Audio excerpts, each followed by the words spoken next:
All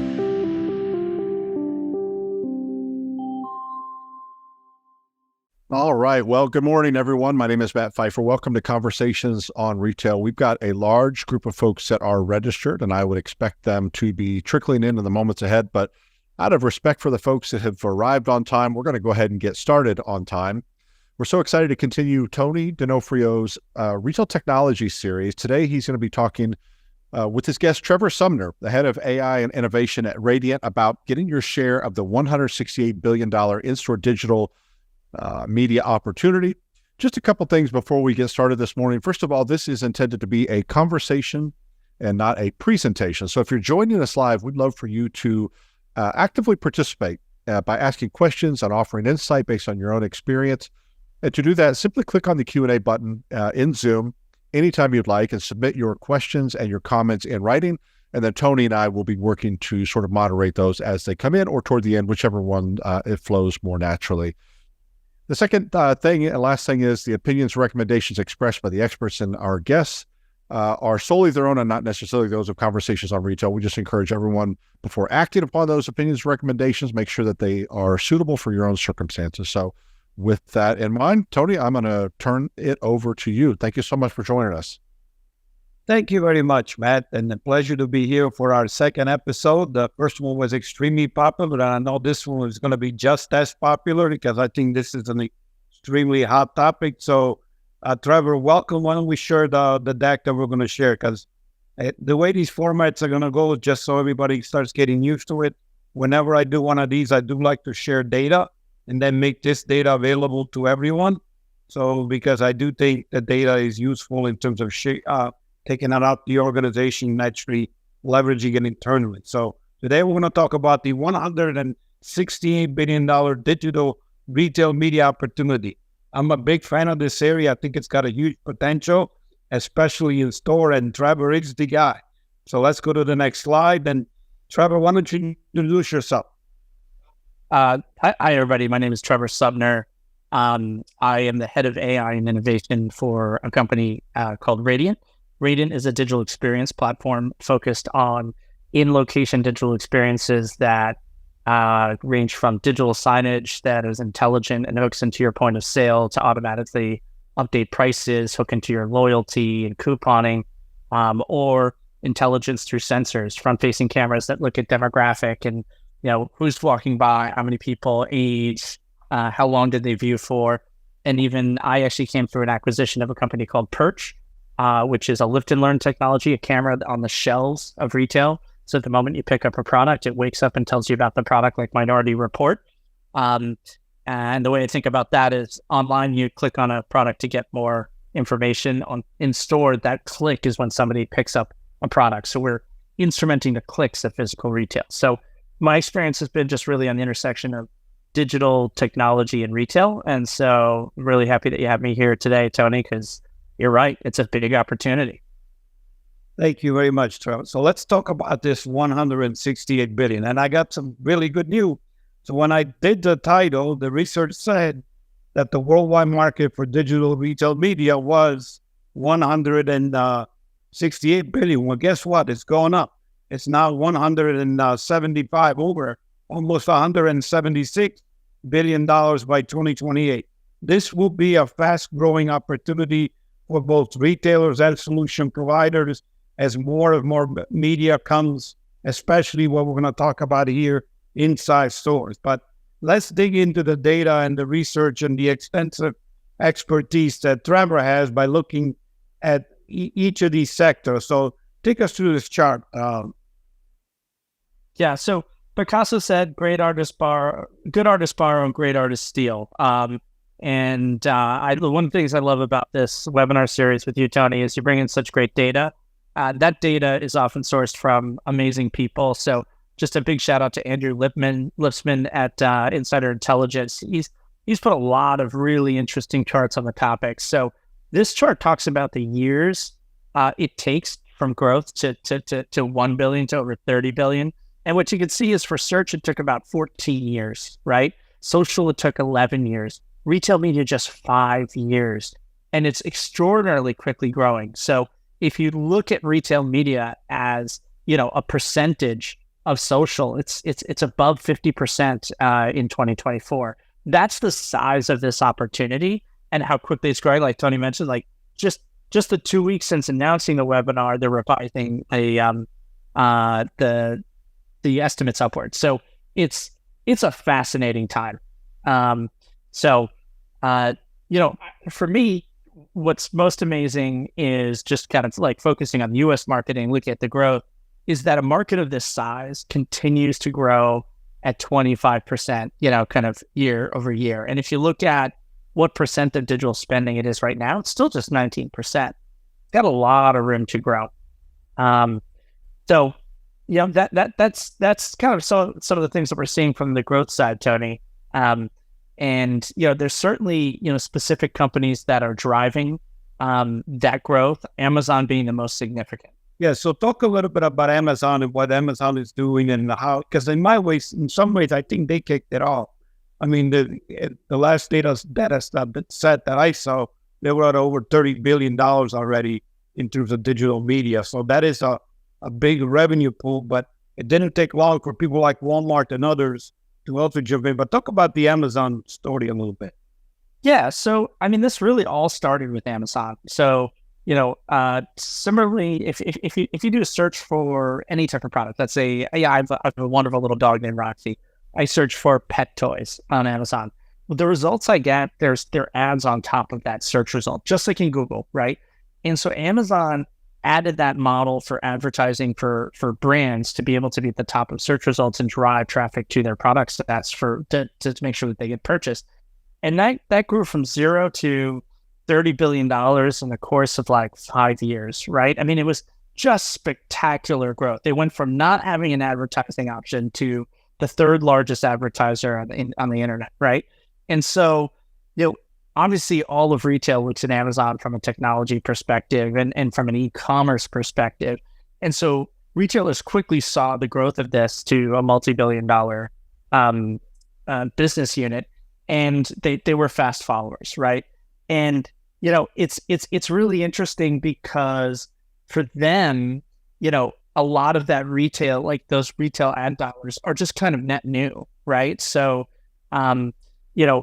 you see people, that are already spending with the Walmarts, the Targets, the Costcos of the world, and now they can plug into new advertising dollars on top of those slotting fees, on top of those trade dollars and co-marketing dollars, and provide this new kind of revenue stream. And the beautiful thing about it is, the margins in mass retail are typically low. In grocery, they're 2 to 3%.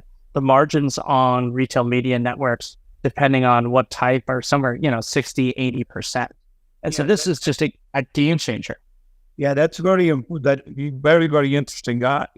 In terms of the pandemic itself, do you think the pandemic accelerated retail media as an opportunity? Because it seems to have accelerated everything else. I mean, do you see that as a game changer in terms of moving this along faster? What do you think is driving the speed? Because what you were showing in that first slide, the adoption pace of all, and that's a trend that I've seen everywhere. Technology is getting adopted faster. Did the pandemic deal with this? Yeah, so it absolutely. So it's like the perfect. You hate to talk about COVID in any positive way, but it was a perfect catalyst for retail media because all of a sudden there was a big push to e-commerce and a lot of focus there. So that drove audiences kind of over the hump so that retail advertising online became much more substantive. And so people were looking for other ways to drive profitability, especially the stores were suffering in the earlier pandemic. And then interestingly, part of that was like getting all the product and inventory in the right place, both online and in store, and providing that foundational layer of products, because you don't want to advertise products that aren't in inventory, right? And so the ability to do that now made the ads more valuable, and you can kind of track to make sure that the ads can be delivered on in terms of product delivery. And then in the final phase, and hopefully, the last phase, this kind of post-COVID, all of the traffic has gone back to in-store, where retailers have a unique differentiator against Amazon. And now they're saying, okay, well, we had the catalyst for making money for retail media online. Now let's apply that to in-store. And that's a tremendous catalyst to kind of unify this notion of retail media, not just to online, but to those in-store experiences as well. Trevor, I have another question because I think it's important, especially in some sectors that do heavy slotting allowances.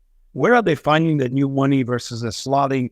And you think that's sustainable? Because I think that's one of the concerns that I've heard in this space is that you're taking away slotting allowances. I don't see that. I actually see a ton of incremental, especially if you think about how many SKUs, for example, that a supermarket carry. Not all of them are getting slotting allowances. So how do you see that playing?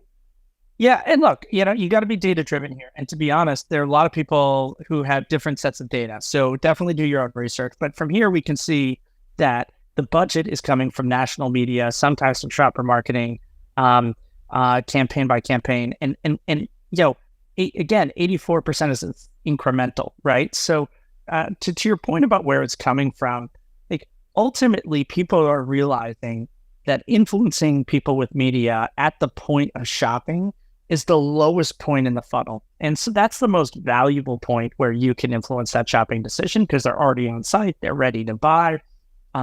It's much better than kind of social media and awareness ads in terms of affecting conversion and return on ad spend or ROAS. And so the challenge a little bit has been like, hey, the brands aren't operating this way. They have, retail sales teams who are in charge of their retailer, whether it's a Target, a Walmart, a Kroger, or whoever it might be. And they have these kind of slotting fees and shopper marketing dollars to spend. But now there's this kind of advertising dollars to spend. And with the death of the cookie, with the effectiveness of Facebook ads going down, all of a sudden people are realizing that, spending money at that bottom level of the funnel when people are in store is just extraordinarily valuable. However, it's going to take a cultural shift because, those are different teams. They don't talk to each other. Like if I'm in charge of Target or Walmart or Kroger, whatever it is, I want to try and get the national advertisers to spend as much money as I can with my retailers because that's going to drive my numbers and my sales. But those processes for collaboration in many areas haven't been worked out. And so, it's slow going right now. But as those processes, kind of from the brand perspective, start being more established as we align the advertising and shopper marketing world, I think you're going to rapidly see a flow of dollars into the in-store advertising budgets. Yeah, I would add the smartphone has actually changed the dynamics because the consumers can make decisions all the way up to the last minute, whether to actually buy that product in store or actually buy from a competitor while in that store. So influencing closer to the product is going to become even more important as the smartphone gets leveraged more and more in the shopping journey. So I do think digital media and influencing at the place where the product actually is located is going to become more and more important. So I agree with you. The money will be found because, again, if you look at how many items are carried by retailers, there's money to be made and money to be found in terms of this model. Yeah, Tony, you make a great point there because this is a really big opportunity for retailers as well, right? So if I advertise a product and it happens to have a coupon, right? I'm driving you from that in-store experience into my loyalty rewards and apps so I can, drive more of the in-store into omni-channel behaviors, get more data, be able to track loyalty and spending. And so that digital touch point is not just valuable to brands, and it's also valuable to retailers if done the right way, but it has to be intelligent. Yeah, totally agree. But let's move on and talk about margin because I think that's one of the more critical one. And I think that this is actually my favorite chart. It's amazing. And you can tell that. Just look at the Facebooks and all the online platforms. Where do they make their money? Advertising. So that advertising is extremely juicy in terms of margin. And I think it's underplayed in the retail, especially in store, especially when you look at these numbers. So explain these numbers. Yeah, I mean, Tony, you hit on a dirty little secret. Nobody makes money on e-commerce, right? Like if you're Gucci and you sell an $800 handbag, right? Like I get it. There's plenty of margin to go around. But e-commerce is a loss leader for Walmart. E-commerce is a loss leader for Amazon, right? Where do they make their money? On Amazon advertising, on their AWS, on their marketplace services for other people to list their products on e-commerce. So other people can lose money on their platform and they can make money in that process. And so, you know, you look at groceries and it's, you know, it's a 2 to 3% margin business. Well, this is a 50 to 80% margin business. So this fact is the one that like just literally pinballs in my head all the time. That just a 4.3% increase in grocery revenues doubles profits for them, doubles the value of the grocery store, right? And so, you know, I'll tell you, I'll be honest. I went out, I bought Walmart stock. I looked at who the biggest retail media network, who was investing most, Kroger, Walmart, you know, just all of it. I bought the stock. I think the upside here, and by the way, we're not giving stock advice to the earlier advice. But no, I agree with you. I think that's how much I believe in it. No, I totally agree with you. Because if you look at the footprint that a physical store has and the different places you can paint a canvas in terms of that digital media message, there's such opportunities. And to, again, influence the consumer at the place that they actually buy, it's a no-brainer to me. But at these margins, you think sustainable? You think, I mean, what's your thoughts in terms of, because they are extremely juiced? Yeah, no, look, the online margins certainly are sustainable. We're going to see increased demand much faster than supply in a lot of areas. So if you think about this from a grocery perspective, e-commerce penetration is somewhere, I think, 8% at this point. So it's really like not a lot of penetration, and the growth of retail media is faster than the growth of e-commerce eyeballs, right? So you either stack more ads on the page or you got to find more eyeballs. And so, I think actually demand's going to go up, which means the margins potentially go up. But in-store is the one where it's a little bit more difficult because, the incremental cost of a digital ad unit is effectively zero. But putting in screens into stores has hard costs. And so there's a lot being done to figure out how to subsidize this model. A lot of vendors who are kind of subsidizing the hardware and saying, I'll take a rev share of the ad dollars until you kind of make that back. There's a variety of things that need to be done. The margins will definitely be lower for in-store, but much, much, much higher than the 2 to 3% that you see in grocery, right? So, instead of being 40x margin, rates, you might be 20x, right? And so a lot of those economics, kind of need to work themselves out. I take a look at Cooler Screens, who's doing a great job in this market. They just announced a big deal with Kroger as an example. They do giant screens on the cooler doors, and they're big screens and they're semi-translucent. And like, people are opening in the doors and like, what's the maintenance rate, et cetera. So like the big screens, maintenance, all that stuff is gonna eat into that top level margin, but it's still a very, very healthy business. What sectors do you think? So groceries are no-brainer. Are there any other sectors that are no-brainers to you? I could say mass merchandise, and that's a no-brainer. But does this, for example, play in apparel? Do you see it playing in other sectors? Where do you see this thing getting its legs faster?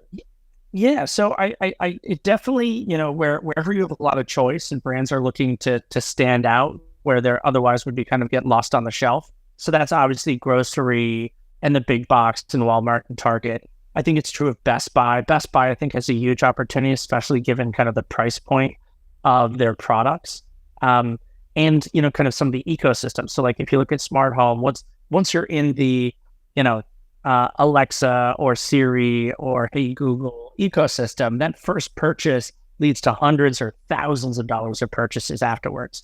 So capturing that shopper is just so critical, and so I love the opportunity for Best Buy, but you'll see, kind of a lot of different categories. I think in beauty, for example, I see this as being a huge opportunity. So the Sephoras, the Ultas of the world, or the beauty section at a Macy's would be great. Where I see this less is probably in the apparel world, where many of the stores are branded anyway. So H&M sells the H&M products. So they're not selling that inventory to third-party brands. And then generally, you make those decisions often more by putting on the garments than by, kind of digital media. And so I see a lot less of like, retail media network activity in the apparel space. Yeah, let's look at the retailers next. I think that's what's coming up. Explain. So this was very interesting to me. And one of the ones that was interesting to me on this list was actually Costco and how much they're aware and are evaluating. And it tells you a lot because multiple of these are actually top 10 global retailers. And they will set the trend in terms of what happened next. But give me your perspective on some of these retailers before I dig into some of them even more. Yeah. So this data was about a year ago. So I filled in some sense of growth. I think Amazon, we talked about. Costco. Costco is actually making a lot of digital investments. It's a great business model. They effectively sell everything in Costco at a 0% margin. They make no money on it. And if you look at their profits, it's literally almost exactly their membership revenue. So they're constantly looking at ways to provide ways to drop the prices down and down. So they've invested a lot in e-commerce over the COVID period, and is a good example of how COVID actually accelerated retail media network adoption. So they've done, e-commerce to pick up lockers at the store and other types of programs. And so that's naturally led to a pretty strong amount of growth. They also have very tight relationships with their vendors. And there's not as much opportunity to promote products at a Costco. So their retail media network in some ways is more valuable because they have less on the shopper marketing side. But like that's a Costco situation. The ones that I think are fascinating is you look at like Walmart, right? Walmart's an obvious one, but to be able to go from $1 to $1.5 billion in a year, I mean, that's fantastic growth. I mean, obviously their e-commerce isn't growing 50% year over year. And in fact, in-store is now growing faster than e-commerce, right? So, to see this type of growth is amazing. Instacart's another one. And this again goes to that conversation about how margins and margin contribution is so huge. I thought like Instacart's a terrible, terrible business. It takes a picker an hour to go get your order, put it in a cart, check out, and then deliver to your door. And they make about $20 an hour. And yet what people are willing to pay is $7 a delivery. So it costs $20, customers willing to pay $7. It's a business that just like, I was like, it doesn't work. But now they've built $1 billion retail media network in like 2.5 years. So, it's changing the fundamental way we think of, and I had Carol Speakerman on my podcast, AI and Retail, and she talked about this shift of retailers thinking of themselves as a platform and not a place that you sell goods, a platform to carry, customer data, to do retail media network advertising, to think about those interactions, about connecting brands. And that's when you unlock these transformative values that just change the business. No, very good point. I'm smiling because there was a recent story where at Costco, they're starting to check the membership IDs at self-checkout because they found that basically a friend borrows your ID, then goes to self-checkout where before they were not checking. So it goes to the point what you said earlier in terms of those membership fees and how important they are and how tight they monitor that model. But Costco is a great retailer. They're actually a top 10 global retailer. They have an excellent model. I agree with you. Walmart has got a lot of upside in this area, but the other ones that were interesting to me on this were Macy's. And so tell me a little bit, how do you see Macy's playing in this? Yeah. So, I mean, Macy's strength is actually their e-commerce. They haven't done a ton in store around retail media networks yet. But they've been, one of the largest e-commerce sites, for the last couple of years. And so they've been actively investing in the space for quite a long time. And again, you're talking about higher price point items in apparel, accessories, perfumes, beauty, etc. So, those higher price point items turn out to be extraordinarily valuable. And I think they're kind of playing on the high end of where retail media network makes sense. You're not going to see that at a Bergdorf's or Neiman Marcus, et cetera, because they're much more concerned about the shopping experience and brand, et cetera.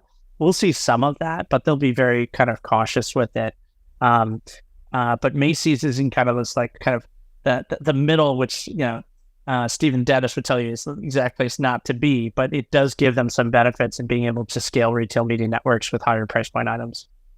Yeah, the other one that's very interesting to me on this is DIY. I think DIY, again, it's a multi-brand, huge stores, a lot of different items, and then digital media plays naturally in terms of what they are trying to do. It's good to see Home Depot on here. I guess surprised that Lowe's isn't on the map yet, even they've been doing a lot of digital investment. This, as you said, it's a year earlier. Because I know Lowe's has been pushing the envelope on digital innovation and digital transformation. But it's good to see that. I just think any large retailer with multi-brand is a natural to explore this as an alternative revenue, high margin stream, because even with slot allowances, there are vendors that don't pay it and or that will pay the incremental just to get the increased sales. Yep. So it's a good thing. So let's move on. Let's look at these are the providers. So talk about these. Yeah. So as of January of this year, we were just taking an inventory of just where the biggest networks for in store are, and some of them, you kind of expect, like Walmart Connect, right? So Walmart made a big investment early on in providing retail media with 170,000 screens. That's a lot of screens, right?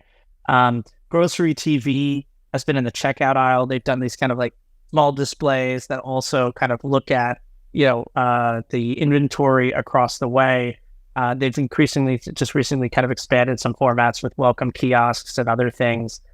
So there are a variety of different vendors, but the reality is, like, it's really early days. Like Cooler Screens, they have 10,000 plus screens.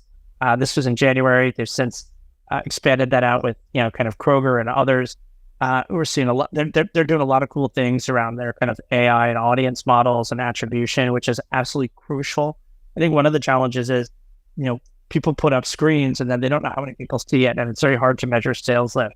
For the people I think are most excited are the ones who can correlate actual audience traffic as well as to definitively say, hey, this drove a X% sales lift. And so these are kind of like networks mostly. Increasingly, the market is now fragmenting to a Walmart, a Kroger offering versus some third-party network that you can buy across screens. So I think retailers are getting in this game. What's interesting to me, again, is the breadth. I was actually started adding the screens. The screens are small compared to the market possibility. So in a lot of ways, they're just getting started in terms of actually penetration. But I just want to recognize Raul made a comment that, like me, that Lowe's actually doesn't show up on that list. He finds that surprising too. But to me, again, this shows that there will be new companies formed that will jump in to facilitate the advertising to make it easier for retailers to actually engage. And I know I've experimented with multiple models in previous relationships that I think will have a lot of applications going forward. So I do think this whole area is going to explode going forward. Do any of these to you sound more creative than others in terms of approaches that they've taken? Any of these stand out to you that says, wow, really creative? Yeah, I mean, look, I think Cooler Screens is creative. I have questions about their business model and how that works, but they're closer to it than I do, than I am. I think the one that is most interesting to me is Walmart, right? Because Walmart has such breadth, such scale, has access direct to customer data, loyalty, and transactions. It's just extraordinarily powerful. So right now, Walmart is the only retailer on this list in terms of like number of screens. By next year, half of these will be retailers, right? It will be Kroger. It will be Home Depot. It will be Best Buy. They will have tens of thousands of screens. So we could say, hey, how big is 20,000 screens really? That's not that much. Well, if you assume each screen with installation, hardware costs about $1,000, it's $20 million worth of spend right there. So you're looking in this screen alone at $1 billion in kind of hardware and install spend. And so there's a lot to be done, right? A lot in terms of wiring the store, networking, and just being able to deliver this stuff reliably. But it's all kind of come together very quickly. And again, by this time next year, half of these logos will be retailers. Well, let's talk about the next thing, the path to purchase. This is an eye chart, but it's an important chart because it shows that we're actually trying to get to some metrics to actually figure out how to monetize this. So explain this by giving a couple examples. Yeah, absolutely. So there's some great data out this. This is from Path to Purchase Institute from 2022. They did an analysis of every single retail media network, and they looked at targeting effectiveness and measurement, data sharing, sales growth, creative freedom, traffic driving capabilities, those type of things. And they did surveys to all the different clients to kind of get ratings of these things. And hopefully we'll send this link out, but you can search for it. And, if you just kind of dig in here, like how does Amazon compare to Walmart, right? So you can see that Amazon's stronger in targeting effectiveness. It's really stronger across the board, right? Because Walmart's a much newer, kind of network. And where Walmart really gets kind of stuck is creative freedom because they've done very limited number of types of spots within their network, exactly where that ad can be, but that's going to change very quickly. The data aspect to it, Amazon obviously thrives itself on data. I actually think the data from Walmart is going to be better because you're going to be able to see online to offline attribution and vice versa. And so, this was the end of 2022, and this is kind of where we are now. One of the big challenges as a brand is if you want to take advantage of this opportunity, it's like, oh, well, how do I separately work with Amazon and then Walmart and then eBay and then HEB and then Meijer? And, these disparate networks make it hard to build like a big advertising plan that can scale. And they're companies like IntentWise and others that are making it easy to aggregate and connect to each of these different networks and in standard-based ways to normalize the data, to make sure that you're, able to bid, traffic and then measure in the same ways. So it gives you a sense of the fragmentation here and the different capabilities. But there are tools out there that are kind of making it easier for brands to do this across multiple touch points. Yeah, and that's actually the key to this. You actually have on this data, you actually have a roadmap in terms of who's doing it well and who's not. You can basically tell what they're actually doing, and you can basically have models to improve too. But it also tells you there's a ton of room for improvement in terms of where you start to where you actually end up. And there's some key critical data on here, like figuring out the ROI and getting that nailed in terms of getting these investments done. But the good thing is there are data out there that compares retailer to retailer that then actually allows you from both sides. If you're the retailer, you're trying to figure out how to scale up. You can look at other retailers and what they're doing. If you're a solution provider, you know which retailer to go after that's actually better prepared for what you're trying to do in terms of enhancing what they're trying to do as a solution. So I think the two play extremely well hand in hand. Yeah. Let's talk about this. Yeah, we'll move on. And this is like, when you talk to the brands about how they value the retail media networks and how they're making purchasing decisions, they're really focused on obviously incremental sales. If you can provide that sales data as this drove X% increase, that's the critical piece. And then using that measurement on return on ad spend, return on investment. There's a lot about kind of doing attribution. So somebody saw a message and then later bought it. So it's really kind of interesting that, not surprising, but that all of the first ones are really around sales. Then you start getting into a little bit of more of the advertising metrics like share of voice, looking at the percent of sales in store, which interestingly is more important than the percent of sales online. And so one of the things that people like, these brands aren't just looking for another advertising channel. They could just, scale up TikTok, or they could scale up, Amazon or Facebook or something else, right? They're looking for 85% of sales still occur in store. 85, right? How do I influence that? That getting a boost on the 15% of e-commerce is nice, but if you could move the needle on the 85%, that's transformative.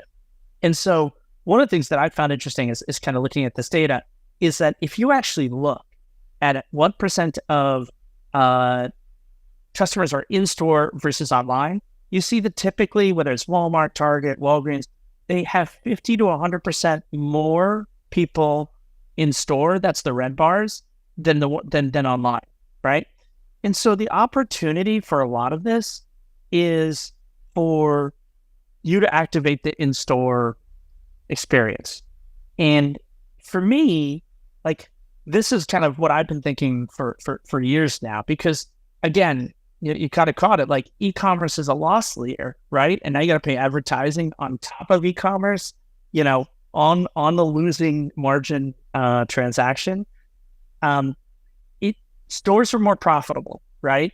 If you have a customer who buys in-store and online, they spend 7 times more than online-only customers. The return rates are 3 to 5 times lower. There's a 64% increase on brand loyalty through the store experience than in-store. And this may be the biggest one because everyone's looking at Amazon, right? It's like Amazon can't compete with in-store. Yes, they have Whole Foods, but they've closed down the books and the 4-star and all the other things. They just don't really get retail. There are some screens in their Amazon shopping concepts, their new shopping concept, but they're much more utility focused. I think Amazon really missed the boat around brand promotion in store. It was just so focused about supply chain logistics, being able to personalize store by store. And like, that was the big win when they weren't thinking about shopper experience and touching the shopper and that advertising capability. So, huge opportunity here. No, I agree. And again, I do think that's exactly, if you look at Amazon, the reason they're being successful is they are using online as a loss leader, but they're continuously innovation, new revenue streams to offset the fact that they're not making any money in the huge online piece. So getting advertising to 30 plus billion, AWS, all these new revenue models that they've created, the stores need to be taking the same thing. Yes, I have a physical store. How do I sweat that asset more and use that as the digital footprint to do more things? And there was a comment that came in terms of doing that at a customer level when companies can demonstrate how networks can engage with brands. Really, that's a critical thing to me, the retailer. That's an under value asset. And again, I think there's ways to do it that you can get started and then evolve into a lot more aggressively. But this is really a critical chart because I do think the store is where the action, again, because that's where the profit, you nailed it in the first bullet there. The most profitable place for retail is the physical store. Absolutely. And they're also like the highest demand customers, right? Like, I'll go to an e-commerce site and look around. If I'm going to Home Depot, I'm buying something, right? If I'm going to the grocery store, the number of times I've gone to a grocery store and walked out without buying a product, I can't even think of it, right? And so the level of intent is also much higher. That's a much more valuable shopper overall to influence along the journey. Yeah, there's a question that came in is, how do you reconcile the opportunity for impacting customers in store by using the digital medium for their phone? I think of it this way, right? Is a lot of the traditional advertising, whether it's on the web or mobile, is really around awareness, right? So when you're using your phone to scroll TikTok or Instagram Reels, you're on social, you're on email, etc. And you're getting advertising that's not contextual to your shopping experience, right? And so that's really top of the funnel. That's about awareness. It's like, based upon what we know about you, Trevor, we really like this shirt, right? And you should like it too. Or I mentioned, pet stuff. Like, in my feed, I see like pet toys because it's clear that I love pets, and in my Instagram feed, there's my lovely dog Roxy, right? And so it has the ability to target that, but that's focused on awareness, right? And so the challenge for me is, and this just hasn't been cracked yet, is like, how do we think about the mobile phone as part of the physical shopping experience? yes, we know people go in store and they share on social, like, or call their friends and say, should I buy this? Does this look good? Et cetera, et cetera. That's still pretty rare. Like, being able to look at ratings, reviews, and all the things that we need to make a decision about a product, that it's just, you can't be both in the phone and in the shopping experience at the same time. And maybe, augmented reality glasses will help us there. That's still many, many years away. But this notion of kind of uniting the physical shopping experience with digital media and digital content is something I've thought a lot about. I think there are other solutions to do that are more intelligent. You'll see a couple of them in just in a sec. But it's the mobile phone is crucial from a data perspective. I think of it most as a data beacon rather than a digital medium in store. I agree with you there. Let's move on because I want to make sure we cover the data, because this is another one. This is a famous 1%. Well, let's talk about that 1%. So this is the question, right? Like, yes, it's fast growing. Yes, it's a big market, but why is it that only 1% of digital media is spent where 85% of transactions occur, right? So like, there's just this huge, huge chasm between, like, I don't know if you used to read the Mary Meeker State of the Internet kind of presentations, but when mobile first came up, she was like, hey, people are spending this many minutes on mobile, and mobile advertising is here. It has to close the gap. This is where we are, where it has to close the gap to in-store, which is 85%. So this is what it looks like if you measured media spend. The media spend is, 5x as big as the kind of the relative graph on the bar. And here it's what, 150th. So if you map this out and say, hey, if you look at this based on expenditures, the digital media graph should be, 6 feet above my computer screen, right? Like, it's just a tremendous area for growth. And that's why you're seeing Kroger, Walgreens, Walmart, CVS literally poised to spend hundreds of millions of dollars to activate this in store. Super exciting time. I mean, it's really, really interesting. It's a little bit of a big bet from an OpEx and CapEx perspective, but the economics are completely there. And I agree with you. Again, go back to how the rest of the internet got monetized. It's unnatural to take that physical asset and turn it into a digital asset. Because again, we are visual individual, and we can, advertising works. That's why we see so much of it. So that's something. But this is an important other piece of data that we want to share. Talk about this. Yeah. So where are we? Like, why is this like where we are? Like, why is this inversion of opportunity and actual realized gains? When you talk to brands about why they're advertising and what they need, and you look at it and you can kind of basically see it splits up into either traffic or data. Like, those are the big things that people want.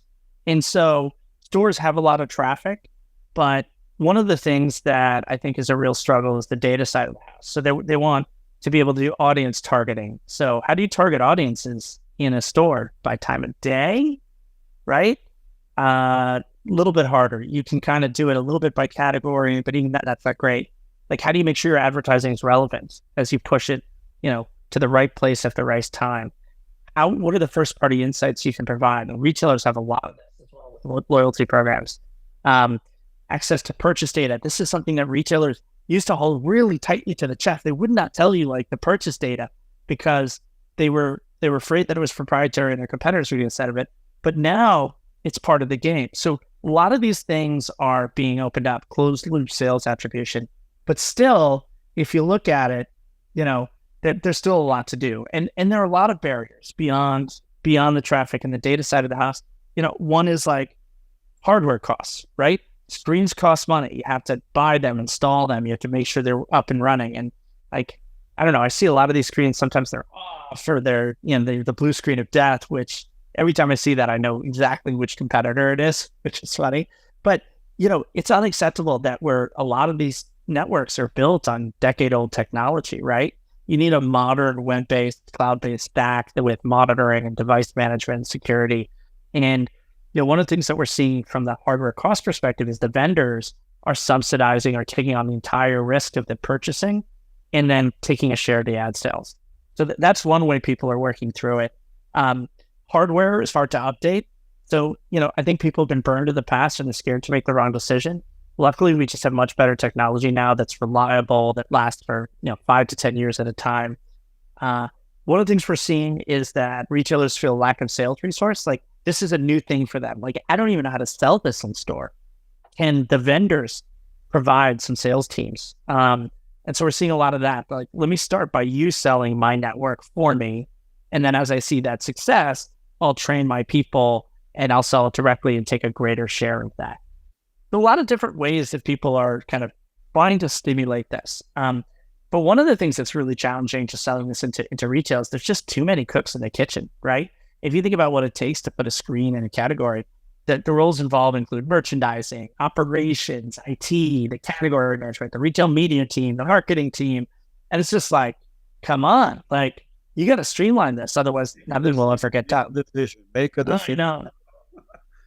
And then the other thing about it is, like, there's just this notion that, advertising is interruptive media, right?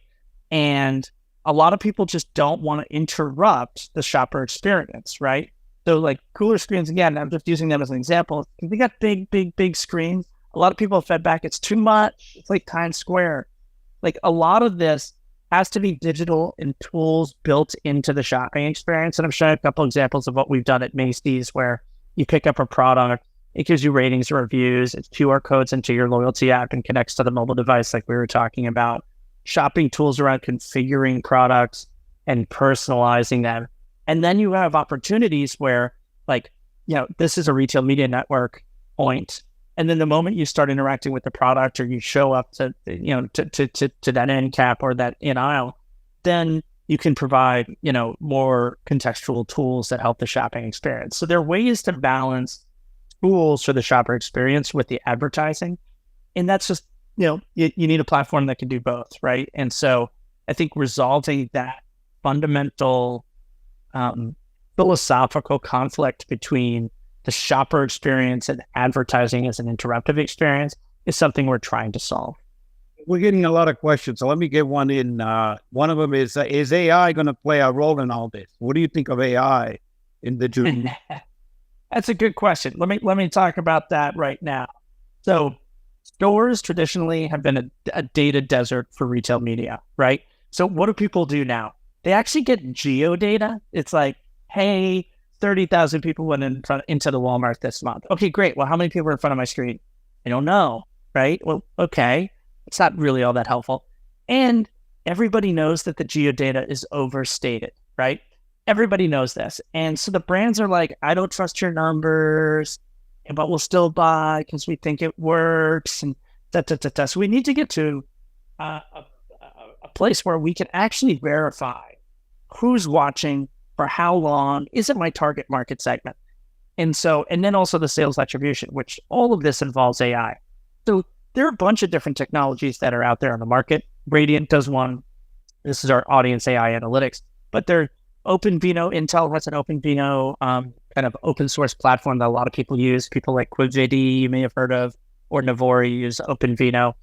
There's a company in the Middle East called Advertima that has their own proprietary technology and uses like NVIDIA chipsets. It's a little bit more pricey, but these things can do people counting, age estimation and gender recognition, mood estimation, how many people are walking by and have the opportunity to see, how many, they look at head pose and say, how many people actually saw it and for how long, and like, what's their attention and dwell time. And you can use this in fascinating ways. Now, one, you can personalize, right? If a woman walks by or a man walks by, play different, different content, old, young, etc. But interestingly, if you look at what content converts best from walking by to looking to watching, and then, we have a variety of technologies, some of that lift and learn things that you saw in the last video, where we can actually see if it gets you to pick up a product, connect to point of sale. Like, that full marketing loop attribution changes the game. And so this is coming right now. I mean, I'll tell you, from our perspective internally, we've seen about a 3x increase in this AI product quarter over quarter. I'm sure our competitors are seeing the same thing. Right now, the big thing is data, and AI puts that all together with computer vision and all that attribution analysis. Yeah, no, we're getting a lot of good comments and questions, so I really appreciate the audience engagement. So one of the question is, are you going to make the recording available? Yes, the recording of these will be available. There's actually a YouTube channel with lots of these innovative presentations that we will send you a link to. We're also going to allow you to download the actual presentation as part of the follow-up that all those that register. Really, really appreciate the comment. So, Trevor, anything else we got to cover today? Because I want to make sure I give some time back. Yeah, no, I mean, look, I think just overall, this is an exciting space. In-store is harder than online, but also more valuable. And if you're looking at that in-store opportunity, you want some information about like who's doing it well, who's struggling, lessons learned along the way, and technologies that I think I'm interesting. You have my contact. I'm Trevor at Raydiant.com. You can find me on Twitter, Trevor Sumner. Just look me up on LinkedIn. There's a lot of great people to follow in the space. People like Andrew Lipsman at Insider Intelligence, and just, this time next year, you're going to see a lot of this. I can't share specific RFPs that we've seen or I know about, but it's basically every major retailer. So it's an exciting time. Exciting time for like Walmart, who announced that they were doing electronic shelf labels. That's a retail media network opportunity. People doing pickup lockers with screens. That's a retail media opportunity. Self-checkout. That's a retail media network opportunity. All these touch points that are going to have screens and different ways to influence the customer are going to start become activated. And it's going to be really interesting because I do think it changes the fundamental economics of retail from store to platform. Yeah, very good comment. So let me just restate for this audience that this entire series is going to be about identifying disruptive revenue streams. To me, this is one of them. Looking at technologies and where technologies are going. So last one was on AI. Periodically, we're going to check in on the state of the industry, where the industry's at, and where we're going as an industry. But this is going to be the place and the touch point in terms of figuring out how to leverage those big opportunities that is next. And I certainly believe in this one. That's why I invited Trevor to join me on this journey in terms of digital. All you got to do, again, is look at your phone and how many times you stare at that digital screen to think about how you expand that in a physical store to actually engage the consumer in a much more interactive, because the future of retail, again, is about brand ambassador, passionate consumers actually engaging with the store itself and with the product and even with the store associates as equivalent brand ambassador. That's a win-win. We're not fully there, but we're going to get there. And this channel is going to be one of the ways we're going to get you there. So, Trevor, thank you very much. And I thank the audience for the great interactivity and questions. And again, this will be available. And for the folks that are registered, you'll get a follow-up. Thank you and have a great day.